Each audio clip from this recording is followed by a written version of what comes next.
하나님의 사람은 어떻게 살아가는 사람일까요?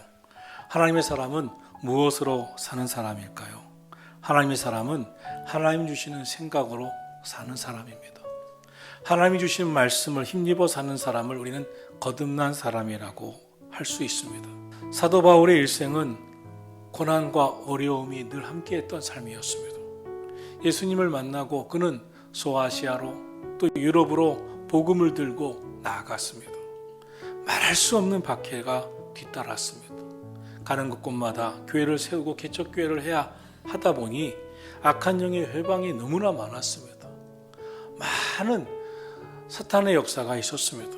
그러나 성경 어디에도 사도 바울이 낙심했다, 탄식했다, 원망했다, 왜 이런 일을 나에게 하나님께서 시키셨냐고 불평했다는 그런 기록이 없습니다. 사도 바울은 오늘 주신 말씀이 빌립보서를 감옥 안에서 썼습니다. 감옥 안에서 사도 바울이 느낀 것은 생명의 위협이었습니다. 그런데 빌립보서는 기쁨이 가득하고 희망이 가득합니다. 왜일까요? 사도 바울은 하나님이 주신 생각으로 사는 사람이었기 때문입니다.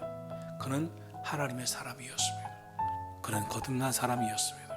사랑하신 성도 여러분, 오늘 본문 말씀에서 하나님께서 주신 생각으로 살아간 바울 사도의 삶은 어떤 삶이었는가를 우리에게 전하고 있습니다.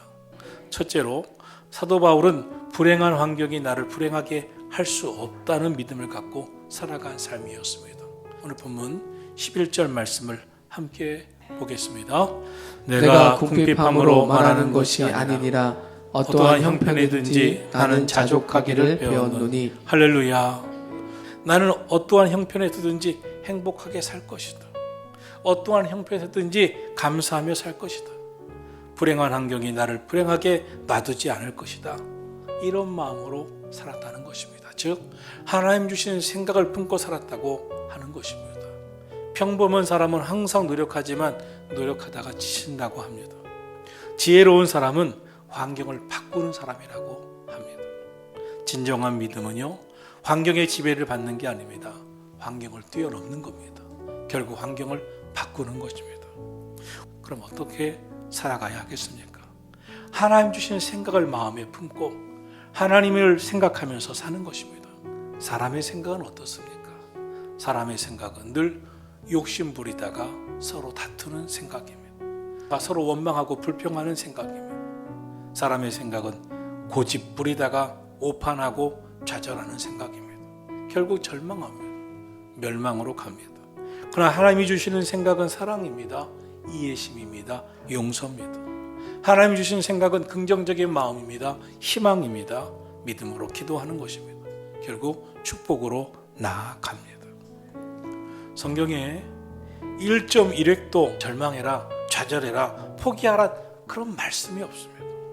성경이 우리에게 말씀하는 것은 아무리 우리의 삶의 환경이 절망스러워도 결국은 모든 것이 합력하여 선을 이룬다는 것입니다. 베드로가 처음 예수님의 부름을 받았을 때 그는 놀라운 결정을 합니다. 내가 밤새도록 수고해서도 얻은 것이 없지만 말씀에 의지하여 그물을 내리리이다. 이제는 내 생각 접고 살겠습니다. 주님의 말씀을 힘입어 주님 주시는 생각을 품고 살겠습니다라고 결단합니다. 사랑하신 성도 여러분, 여러분 어떠십니까? 말씀에 의지하여 그물을 내리는 삶을 사십니까? 여전히 내 생각이 우선입니까? 어떠한 환경과 처지에서도 일체의 비결을 배우고 살겠노라. 주님 주신 생각을 갖고 주님의 말씀을 힘입어 살아가기를 축복합니다. 둘째로 사도 바울의 삶은 환경에 지배받는 삶이 아니라 하나님의 은혜로 환경을 이겨낸 삶이었는 줄로 믿습니다. 12절 말씀, 나는 비천에 처할 줄도 알고 풍부에 처할 줄도 알아. 모든 일 곧 배부름과 배고픔과 풍부와 궁핍에도 처할 줄 아는 일체의 비결을 배웠노라. 아멘. 환경은요, 하나님이 주시는 믿음을, 성령의 역사를 넘어서지 못합니다. 환경의 지배를 받는 인생이 아니라 내 삶의 환경이 아무리 나를 불행하게 만들어도 다만 모든 일에 기도와 간구로 너희 구할 것을 감사함으로 하나님께 아뢰라. 하나님께서 그 기도를 들어주시리라. 염려하지 말아라. 오늘도 기도하며 승리하는 저와 여러분이 되기를 예수님의 이름으로 축복합니다. 셋째로 사도 바울의 삶은 내게 능력 주시는 주님 안에서 내가 모든 것을 할 수 있다는 믿음을 가진 삶이었습니다. 하나님이 어떤 분이십니까? 약한 나로 강하게 하시는 분이십니다. 가난한 날 부하게 하시는 분입니다. 눈먼 날 보게 하시는 분이십니다. 환경은 어떤 얘기는 걸림돌이 되어 넘어지고 실패할 뿐입니다. 그러나 어떤 얘기는 기도하면서 그것을 디딤돌 삼아 더 높이 올라가게 하는 힘이 될 줄로 믿습니다. 모세는 120세까지 삽니다. 처음 40년은 애굽 나라의 공주의 아들 양자로 들어가 난 모든 걸 할 수 있어 자신만만한 삶이었습니다. 그런데 살인자가 되어 40년 동안 한없이 좌절했습니다. 그 결과 그 마음에 난 아무것도 할 수 없습니다. 하나님이 80세에 그에게 찾아가 내가 함께 할 것이다. 너에게 지팡이를 줄 것이다. 그 지팡이를 들고 그런 애굽으로 다시 나아갑니다. 그의 마지막 말기 80세부터 120세 그는 내게 능력 주시는 주님 안에서 나는 할 수 있습니다. 이 믿음으로 살아갑니다. 사랑하신 성도 여러분, 우리 힘으로 안 됩니다. 그러나 내게 능력 주시는 주님이시면 나와 함께 하시면 할 수 있다는 믿음을 가지시기로 축원합니다.